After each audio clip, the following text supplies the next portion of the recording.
మాజీ సీఎం కేసీఆర్ కు తన తోటి ఉద్యమకారుడు అజ్ఞాత వ్యక్తి పేరుతో ఓ లేఖను రిలీజ్ చేసినట్లు సోషల్ మీడియాలో చక్కర్లు కొడుతుంది. ఇంతకీ అసలు ఆ ఉత్తరంలో ఏముంది, ఆయన ఏం రాశారో ఇప్పుడు చూద్దాం. ఏమి సాధించారు మిత్రమా? ఎక్కడ మొదలై ఎలా ముగిసింది ప్రస్థానం? చింతమడక, సిద్దిపేటను దాటి సింగపూర్లు, స్విస్ బ్యాంకులంటూ పరిగెత్తిన మీ ప్రయాణం మళ్లీ మూలానికే కదా వచ్చింది. ఏవి ఆ మంగళ వాయిద్యాలు, ఏవి ఆ నీరాజనాలు, ఏవి ఆ రాజభోగాలు? మీ అడుగులకు మడుగులొత్తే మంది మా గదులేరి, మీరేం చెప్పినా వాహాలు పలికే విదేశకులేమైరి, కళ్ల ముందే కూలిపోయిన స్వప్నాలు, కన్ను పొడుచుకున్నా కానరాని వెళ్తురు. ఎలా జీర్ణించుకుంటున్నావు మిత్రమా? అవినీతి అనే పాము నోట్లో తలపెట్టినప్పుడు ఊహించి ఉండవు కదూ అది నిన్ను మింగేస్తుందని.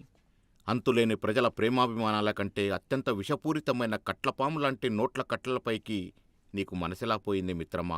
ఈ మధ్య మీరు చేస్తున్న సమీక్షలు పార్టీ పరిస్థితిని అంచనా వేస్తున్నట్టు లేదు. గతించిపోయిన మీ గతాన్ని తవ్వుతున్నట్టు ఉంది. అధికారాంతమున చూడవలే అయ్యగారి లీలలు అన్నట్టుగా నీ మొహంలో ఆ మునుపటి కాంతులేవి మిత్రమా? నేలకు పడిపోయిన మీ ప్రతిష్టను తిరిగి నిలబొట్టుకోవడానికి తోడు కూడా లేక ఒంటరిగా తండ్లాడుతుంటే చూడలేకున్నాను స్నేహితుడా.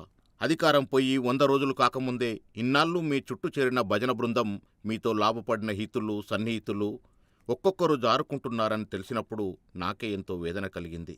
ఇక నువ్వెంత మనోవేదన అనుభవించి ఉంటావు మిత్రమా?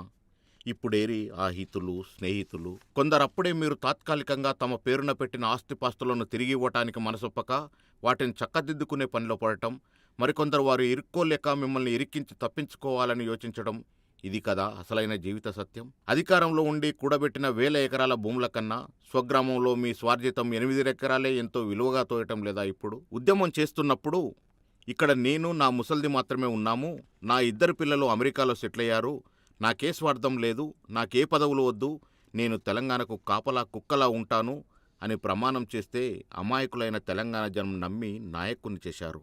దళితుడినే ముఖ్యమంత్రి చేస్తానని చెప్తే నమ్మిన బడుగు జీవులు మీకోసం ఎన్ని త్యాగాలు చేశారో ఎప్పుడైనా లెక్క చూసుకున్నారా మిత్రమా? ఈ దగాకు ఏం పేరు పెడతారు? వారి త్యాగాలను ఏ త్రాసుతో కొలుస్తారు? స్వరాష్ట్రం కోసం, ఒక మానవీయమైన మార్పు కోసం బుల్లెట్లకెదిరిన యువతరం తెగింపు, చావును ముద్దాడిన వారి త్యాగఫలం కేవలం మీ కుటుంబం కోసమే అని ఎలా అనుకున్నారు మిత్రమా? అంతులేని మీ ధనదాహం ముందు నిరుద్యోగ యువత ఆక్రందనలు విలిపించలేదా? పౌర హక్కులు కనిపించలేదా? అంత నిరంకుశలమేలా మిత్రమా? బూటకపు హామీలు, మోసపూరిత వాగ్దానాల పేకమేడ ఎన్నాళ్ళుంటుంది మిత్రమా?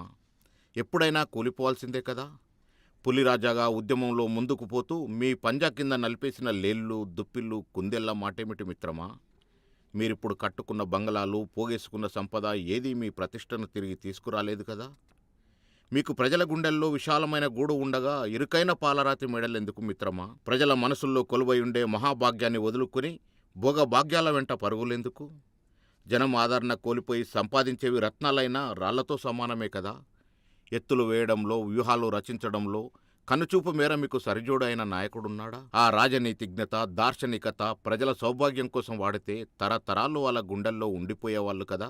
ఎందుకొచ్చిన మాయదారి సంపద? ఏం చేసుకోను? మీ ముందు తరాలను సోమరులను చేయడానికి కాకపోతే మీరు పోగేసుకున్న సంపదలో 1% కూడా మీ జీవితకాలంలో అనుభవించలేనప్పుడు ఎందుకొచ్చిన ఆరాటం?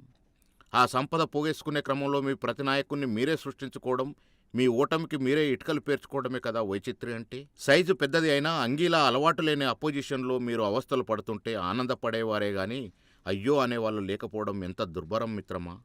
ఉద్యమంలో మీరు చేసిన భాషలు అధికారంలో ఉన్న మీ శత్రువు ఆచరిస్తున్నాడు. గమనించారా? ప్రజాస్వామ్యంలో అధికారకృతం నిర్వహించడం ఎలాగో అతని నుంచైనా మీరు నేర్చుకుంటారా? ఓటమి ఎప్పుడూ చివరి మజిలీ కాదు, అదెప్పుడూ తాత్కాలికమే. కానీ ఓటమి గెలుపుగా మారాలంటే అన్నీ వదులుకొని మళ్ళీ బయలుదేరిన చోటుకు రావాలి. రాగలరా? ఇట్లు మీ ఉద్యమ సహచరుడు.